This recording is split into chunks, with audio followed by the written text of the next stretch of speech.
साथियों नमस्कार, कैसे हैं आप सब लोग। मज़मा केम छो कसा आहेस। आप सबको जय श्री राम, जय बालाजी की, जय खाटू श्याम जी की। साथियों, चेक का जो मुकदमा है ना, उसकी शुरुआत किससे होती है? नोटिस से।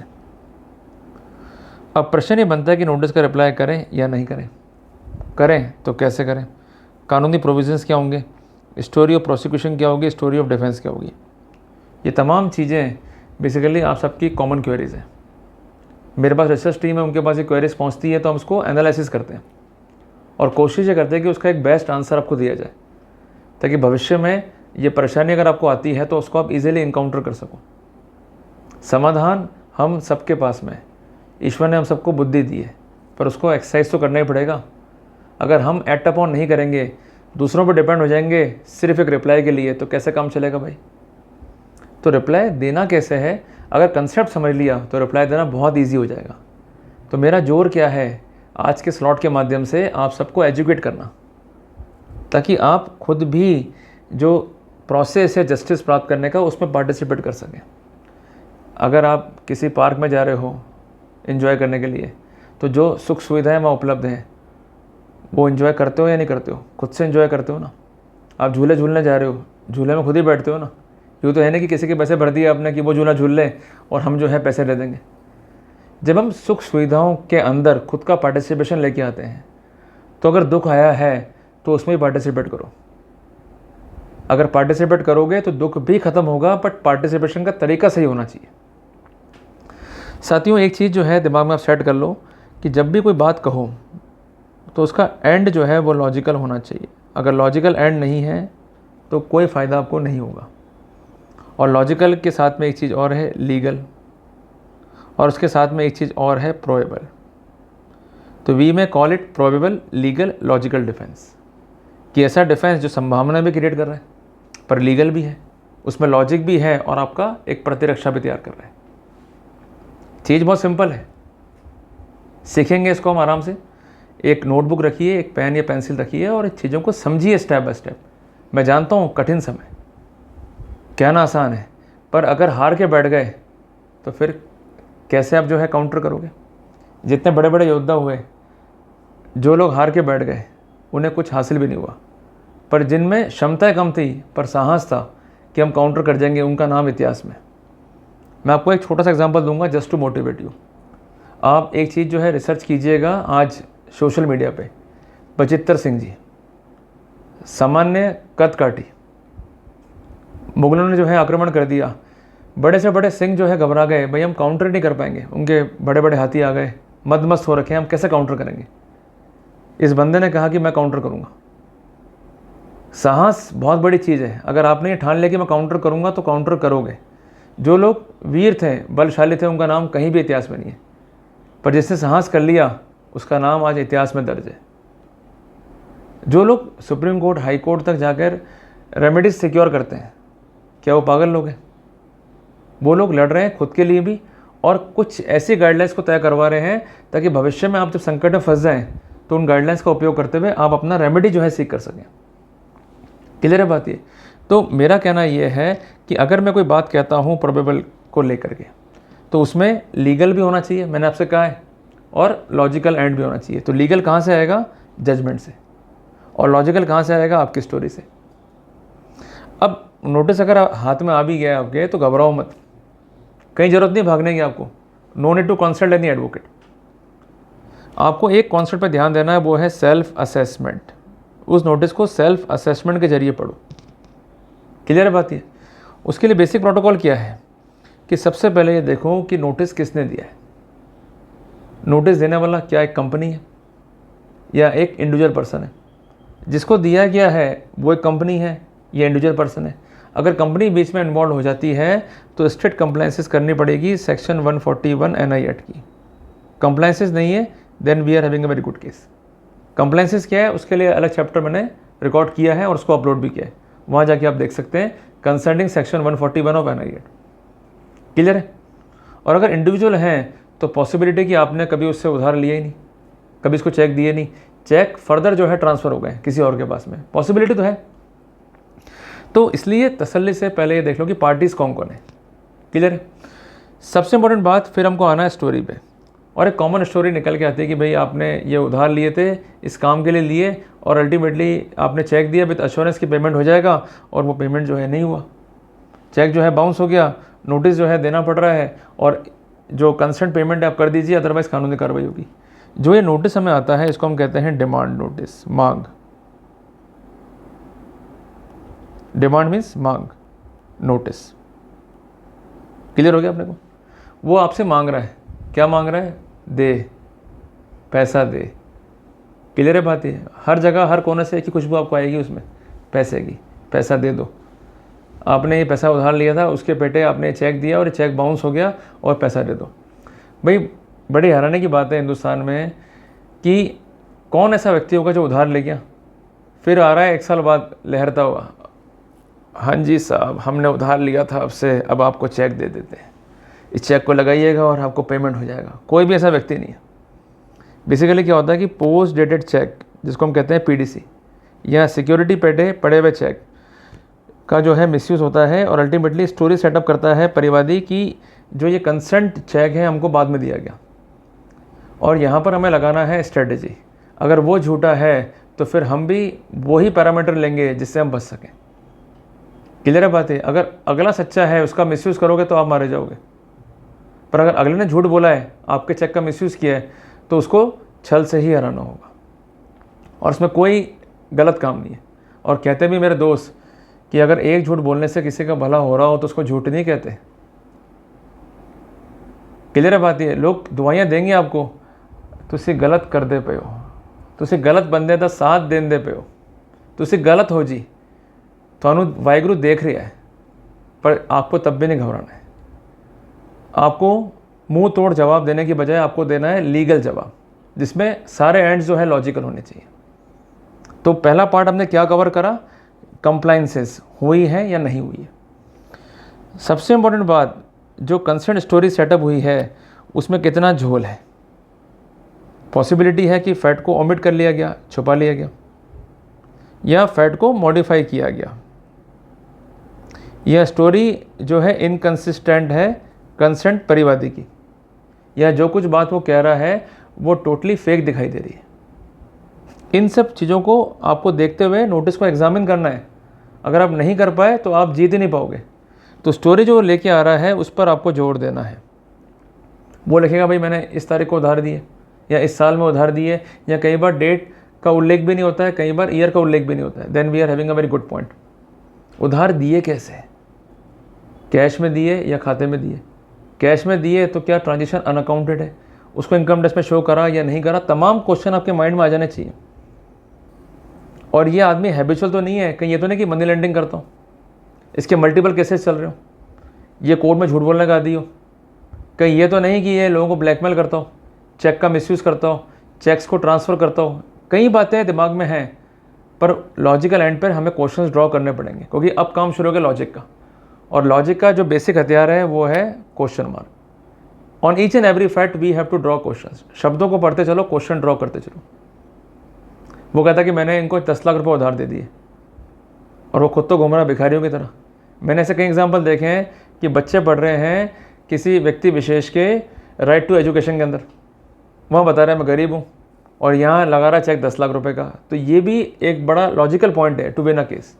पर आपको तथ्यों को पकड़ना पड़ेगा, जो कमजोरी है ना उस पर वार करना पड़ेगा। और कमजोरी पे वार करने के लिए ये ज़रूरी कि हम रिसर्च करें। जो हमारे दुश्मन का भी दुश्मन है उसको ढूंढो, वहाँ से आपको रास्ता मिलेगा। जो उसका जनरल कॉन्टेक्स्ट सोसाइटी में है वहाँ से आंसर्स ढूंढो, आपको जो है समाधान मिलेगा। उसका बेसिक बिहेवियर क्या है, किन किन लोगों को वो तंग कर चुका है, उसकी टेस्टिमोनीज क्या है मार्केट में, उस पर काम करो, आपको अपने सवालों का उत्तर मिल जाएगा। पर अगर आपने काम ही नहीं करा, बैठे रह गए कि साहब वकील साहब रिप्लाई कर देंगे, तो फिर तो आप रिप्लाई करते रह जाओगे। क्लियर है बात? ये तो वर्क करना पड़ेगा आपको लॉजिकल एंड्स पे, क्वेश्चंस मार्क को ड्रॉ करना पड़ेगा। साथियों, इसके साथ साथ जो आपकी स्टोरी है जिसको हम कहते हैं स्टोरी ऑफ डिफेंस, उसको रखना पड़ेगा कि क्या क्या छुपाया गया वो हम बता रहे हैं। जो बताया गया वो गलत कैसे है, वो कैसे मॉडिफाइड है, सही वर्जन क्या है उसको हम बता रहे हैं। और वास्तव में हुआ क्या था, उसका प्रमाण क्या है उसको हम बता रहे हैं। वो कहता है कि भाई मैंने 4 लाख रुपए उधार दिए, ट्रांजेक्शन अनअकाउंटेड है। हमारा डिफेंस क्या है कि 4 लाख नहीं 2 लाख रुपए लिए थे। लिखा पढ़ी नहीं है, no need to worry, you may put up ocular evidence कि इसके सामने ट्रांजेक्शन हुआ था।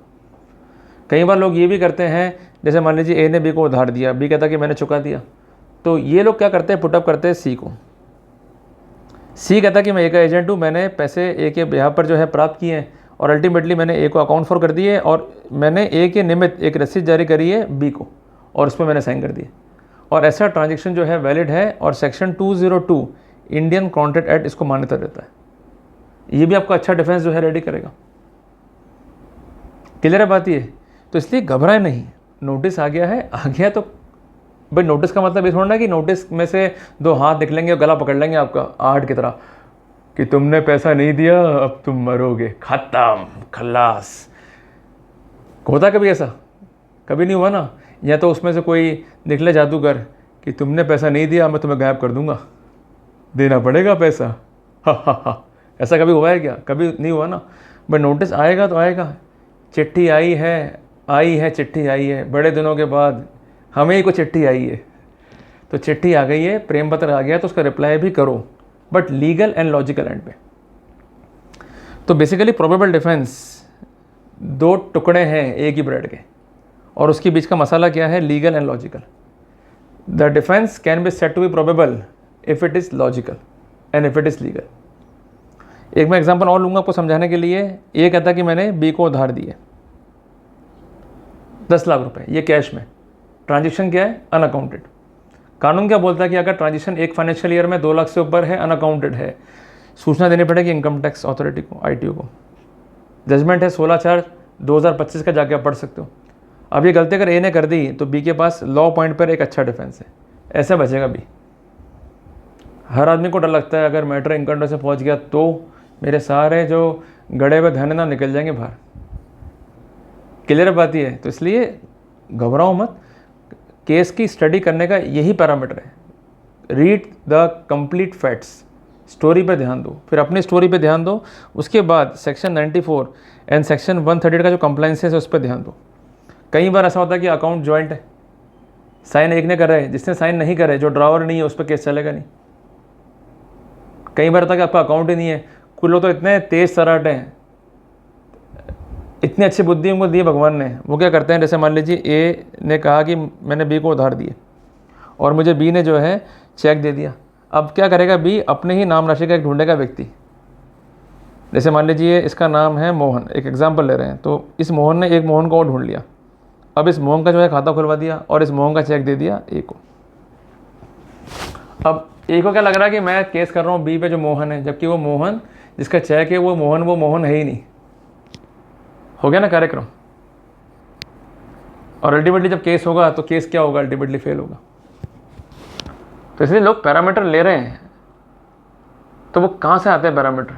जो केसेस पहले तय हुए हैं उसको पढ़ा, उनको देखा भाई इसमें बहुत लॉजिक की बात है, और अल्टीमेटली उस लॉजिक को फॉलो करते हुए उन्होंने प्लानिंग्स कर ली और अल्टीमेटली चेक दे गए। अब परिवादी जो है खुश हो रहा है, हाँ मेरे पास चेक है, अगर ये भाग गया तो मैं चेक का करूँगा दुरुपयोग और अल्टीमेटली मैं जो मर्जी अमाउंट भर लूँगा और इसको झक मरा के पैसा देना पड़ेगा। पर उस पता ही नहीं है कि बनने गए थे खचैक और हो गया हमारा खचैक। क्लियर है बात ये? तो इसलिए चीज़ें बहुत हो सकती हैं, बट डिपेंड है आपकी प्रूडेंस पे और किस तरह से आप एक्ट करते हो। If you are taking the things in a casual manner, I am going to repeat, it is a big casualty to your life. तो do not make anything casual to prevent casualty to your life. Clear हो गया अपने को concept? आपको दिक्कत नहीं है तो मैं उम्मीद करता हूँ कि आज की क्लास में मैंने आपको बताया एक पैतरा कि how to defend by giving a proper reply. अब आते हैं कंक्लूजन वाले पार्ट पे कि रिप्लाई नहीं करा तो क्या होगा? मत करो।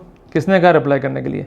भाई आपको ध्यान है, एक स्टोरी आई थी हिंदी फिल्मों में, एक लड़का था, उसके किसी ने हाथ पे लिख दिया कि तेरा बाप चोर। उसको बहुत बुरा लग गया, फिर वो बोलना शुरू हो गया, जाओ पहले उस आदमी के साइन लेके आओ जिसने मेरे हाथ पे लिख दिया तेरा बाप चोर है।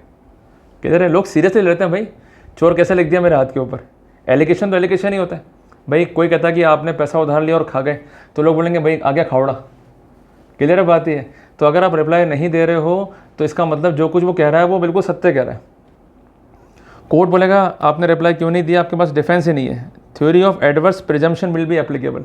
Section 114G Indian evidence act या section 119 of BSA will come into picture. क्या करोगे फिर? आप रोओगे, चिल्लाओगे और कहोगे हमने कुछ नहीं किया है, हमें छोड़ दीजिए, हम इनोसेंट हैं, हम पैसे लिए थे, हम चुका दिए हैं। कोई कोर्ट आपकी बात मानेगा? देखो, मुंह से कही भी बातों का कोई महत्व नहीं है। और कहते भी है ना कि 100 बका और 1 लिखा। जब फॉर्मूलास मालूम है आप सबको तो काम क्यों नहीं करते हम लोग? फिर कोर्ट में जाओगे, अल्टीमेटली केस को लड़ोगे, साफ साफ कह देगा परिवादी, इसके बाद डिफेंस ही नहीं है। We have to face 143A NI act, we have to face 145 NI act. क्या करोगे? कैसे बचोगे? तो इसलिए जो कुछ भी स्ट्रक्चर लेके चल रहा है कंप्लेनेंट, उस स्ट्रक्चर को हमको डिस्टर्ब करना है। अगर हमने स्ट्रक्चर को डिस्टर्ब कर दिया तो उसको बहुत ट्रबल फेस करना पड़ेगा। रिप्लाई नहीं करने का ये नुकसान है। अब कर दिया रिप्लाई तो क्या बेनिफिट है, खासकर लॉजिकल एंड पे। सबसे पहली बात, आपका जो डिफेंस है वो अब हो गया इनलाइन कि आपको लड़ना क्या है।